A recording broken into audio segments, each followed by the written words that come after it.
C'est l'heure d'aller le retrouver. Mesdames et messieurs, quand il en parle, il en perd ses dents. Il les replace rapidement parce que pas de dents, c'est déjà compliqué que la mâchoire. Alors, vous comprendrez que c'est un orateur hors pair qui maîtrise très bien son discours quand il y a tous ses morceaux. Et j'ai nommé Maître Fred Bérard. C'est sûr que pas de dents, ça fait pas le yacht crédible. Hey, je sais pas si tu as suivi ça, mais jamais Denis Coderre devient premier ministre, là, mon mec, là. Oui. Les ministres vont pouvoir continuer d'aller ramasser de l'argent dans les cocktails parce qu'apparemment que c'est un exercice de proximité avec le citoyen fantastique. Oui, on en a parlé au moins 13 fois depuis très tôt ce matin. On n'arrête pas de rire de ça un peu. Excusez. D'ailleurs, changement d'à propos. Oui. Tu te rappelles que vendredi, je te suggérais un entretien d'embauche avec un candidat qui a 91 chefs d'accusation dans le popotin? Oui, je sais bien. Sauf que là, on vient d'apprendre par un rapporteur spécial du Congrès que le seul autre candidat pour le poste, il y a des problèmes cognitifs sérieux, genre il ne se souvient pas de son nom. Fait qu'il va falloir que vous choisissiez. Ça, c'est pas vrai. Il se souvient de son nom, OK? Il se souvient de son nom, mais il perd des petits bouts des fois. Ouais. Ça, il mélange le Mexique avec le Moyen-Orient, mettons. C'est ça. Ben, tu sais, des fois, là, tu sais, c'est le même, hein? Un jour, tu vas mettre ton soulier gauche dans ton pied droit, toi, là. Ah oui. Puis, tu sais, c'est pas une question d'âgisme, hein, pour ceux qui s'imaginent que c'est le cas. Oublie pas que Mick Jagger et Keith Richards, à 80, continuent de donner des shows de 2h15 devant 80 000 personnes. Personne ne se plaint. L'affaire, par contre, c'est que comme président des États-Unis, tu sais, même si Mick il oublie 2-3 mots d'une toune, c'est pas bien grave. Mais comme président des États-Unis, il faudrait juste pas se tromper de piton. Tu sais, mettons, il faudrait pas que tu accroches le piton rouge. Puis l'autre affaire, ceci dit, il y a de la jurisprudence en la matière. Hein. Tu savais que, et je dis ça vraiment avec beaucoup d'empathie, je ris pas de ça du tout. Au contraire, Ronald Reagan était atteint d'Alzheimer de manière assez grave. Mm-hmm. Et à la fin, c'était connu que c'était sa femme Nancy qui gouvernait. Ce qui n'est pas en soi un problème, au contraire, même ça fait probablement mieux. Oui. Sauf que Nancy elle-même ne se faisait pas beaucoup confiance.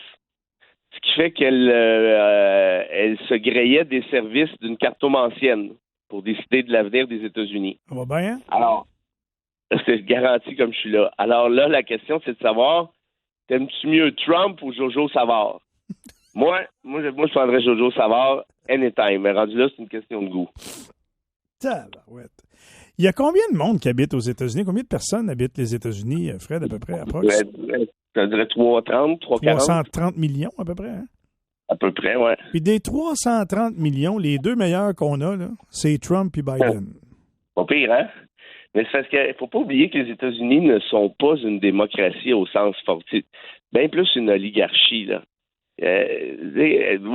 Premièrement, tout le monde ne pourrait pas se présenter parce qu'on n'est pas né là-bas, mais mettons qu'on l'était.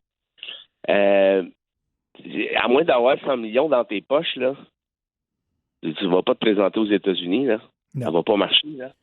Écoute, il n'y a pas plus corporatif comme pays que les États-Unis. Tu sais, pourquoi tu penses que on en a parlé souvent ensemble, si tu te rappelles, là, pourquoi tu penses que la NRA, National Rifle Association, est si puissante? Mais c'est qu'elle est capable de donner, elle achète les politiciens, c'est connu, là. Même les démocrates qui, pendant longtemps, faisaient des campagnes contre la NRA, disant ça n'a pas d'allure, on ne peut pas avoir des guns partout, il faut limiter les guns. Ben, elle se faisait ramasser à la télé tellement que la NRA est puissante. Fait que les démocrates ont arrêté même de parler de la question de la réglementation des armes. Et c'est pas des mots du face. Au moment où on se parle, là, toi puis moi, là, on est quoi là, aujourd'hui? On est, mettons, le 13 février, c'est ça? Il doit y avoir, je fais pas de farce, là, ça fait, mettons, un mois et quelques. On doit être rendu facilement à 150 fusillades là, aux États-Unis avec meurtre, là. Facilement. L'année passée, il y avait eu 650 ou 700, quelque chose comme ça. Fait que ça, pour te dire quoi, le pays il est craqué en morceaux. Puis là, ça fait quand même un petit bout là, que je vous dis, là, c'est parce que je comprends, là, Biden, il en perd des bouts, mais c'est parce que Trump, lui, il en perd pas de bouts, puis c'est ça le problème. Il va être fou jusqu'à la fin. Et là, il a franchi une dernière étape. Bon, qu'est-ce qu'il a fait là, en fin de semaine? Là? Et là, ça a l'air qu'on veut lui révoquer son droit d'immunité. Ça, c'est une chose, là, son immunité présidentielle, là, maintenant qu'il est redevenu un citoyen et non un président. Et là, si je comprends bien, ses avocats veulent suspendre ça le temps qu'on fasse la lumière là-dessus, puis le temps que les élections passent, mettons. Ben, ouais, c'est pas mal surtout plus le deuxième point que tu viens de soulever que le premier. Mm-hmm. Rappelle-toi on en a parlé la semaine passée. Trump disait, moi, là, comme président, j'ai le droit de tuer qui je veux, j'ai une immunité. Ouais. Et la Cour va être obligée de dire, écoute, mon petit prout, là, c'est parce que c'est pas même ça marche dans un état de droit, là. Il y a une loi qui s'applique à tous, incluant au président. Tu as une immunité, oui, dans le cadre de tes fonctions, mais en autant que ça ait une pertinence, avec le cadre de tes fonctions. Tuer des gens, là, en temps normal, non, là, ça n'a pas trop rapport. Y a-tu vraiment envie de tuer quelqu'un, tu sais? Non, mais rappelle-toi, ce gars-là avait dit, je suis tellement populaire, puis les républicains sont tellement en cave, que si je tuais quelqu'un sur la 41e avenue à New York, il m'applaudirait. Sais-tu quoi? Ça avait raison. Ça avait l'air d'être une blague, mais ça ressemble plus à une prophétie, là. Oui. Et là, donc, c'est un tribunal qui a dit, bon, ben écoute, on va lui donner... il n'y aura pas d'immunité pour lui, parce que c'est ridicule. Et là, il décide de porter cette décision-là en appel, tout ça en rapport aux accusations qu'il y a actuellement contre lui sur l'histoire de l'insurrection du Capitole. Fait que là, l'idée, c'est évidemment, on va reporter ça le plus loin possible. La Cour suprême, on verra ce qu'elle décidera. Mais pendant ce temps-là, il n'y a toujours pas de procès criminel qui roule, là, lui, là. C'est ça son idée, là, c'est de faire reporter ça après, évidemment, l'élection de novembre prochain. Puis après ça, ben, il va s'autogracier. Ça, c'est dans le plan du New York Times puis du Washington Post, que le New York Times et le Washington Post ont sorti, dont je t'ai déjà parlé. Puis après ça, il va lancer des accusations contre Biden. Ça aussi, c'est rapporté par le Washington Post et le New York Times, qui sont deux des journaux les plus sérieux au monde. Alors, ça, ça veut dire que ça allait déjà assez mal, mais là, en fin de semaine, ils m'en rajouter une couche. 2 couches.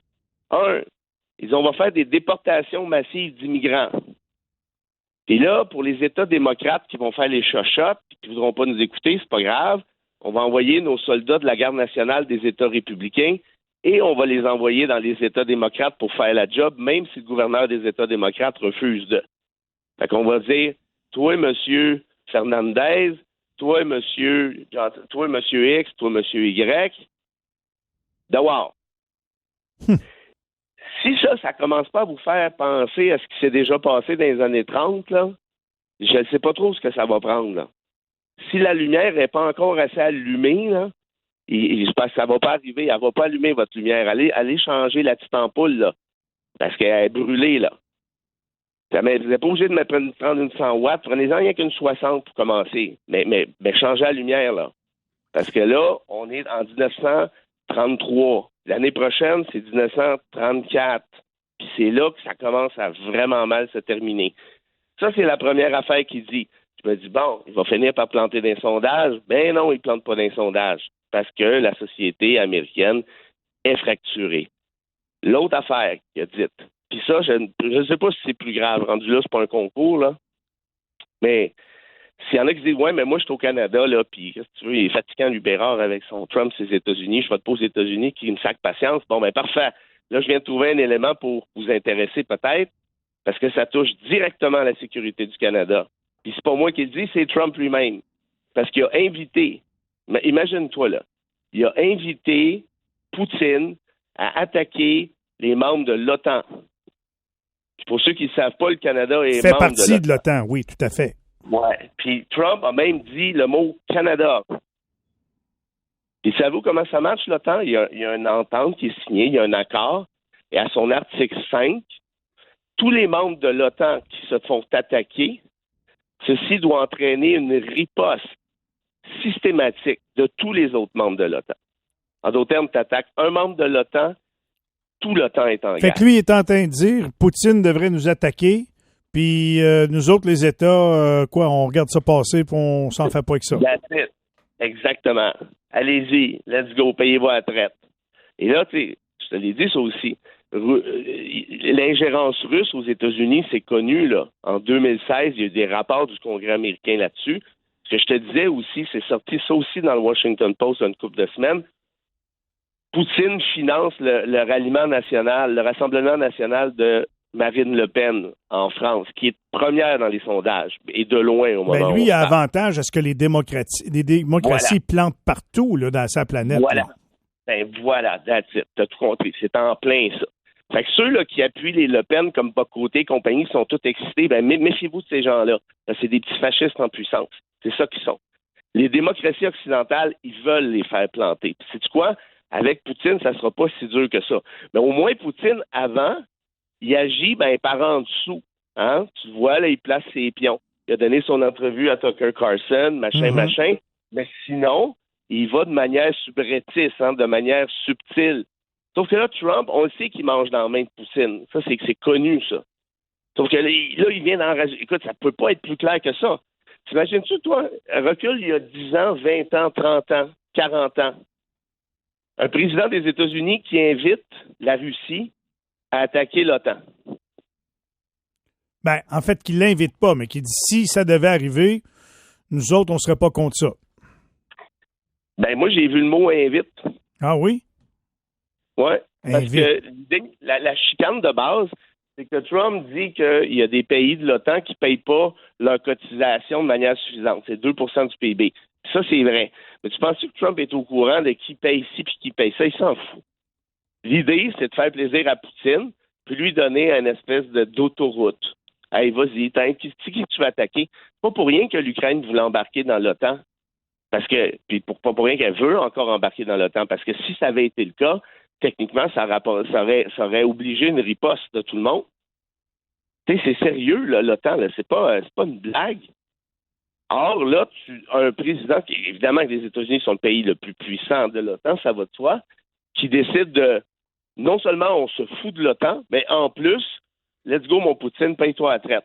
Fait que ça, si c'est pas très clairement, et là, je le dis et je pèse mes mots, là, ça fait 3 jours que j'y pense à cette chronique-là, là, inquiète-toi pas.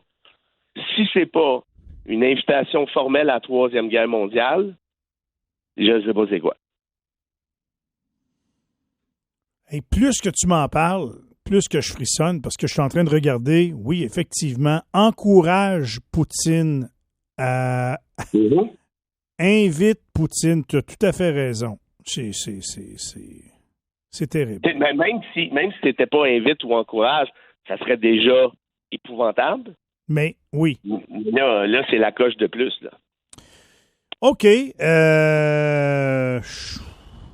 Comme bien des fois, quand tu finis, je suis un petit peu déboussolé. Écoute, je t'avoue là que comment je te dirais ça? C'est ma job de dire ce que je dis là. En tout cas, moi je la conçois comme ça, là, à tort ou à raison.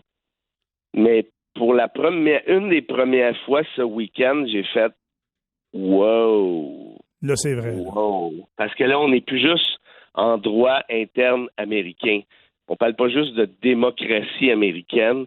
On parle pas juste de liberté publique aux États-Unis. Là, on vient parce que au moins pendant le premier mandat de Trump, puis je finis là-dessus, il s'est mêlé de ses affaires à quelque part.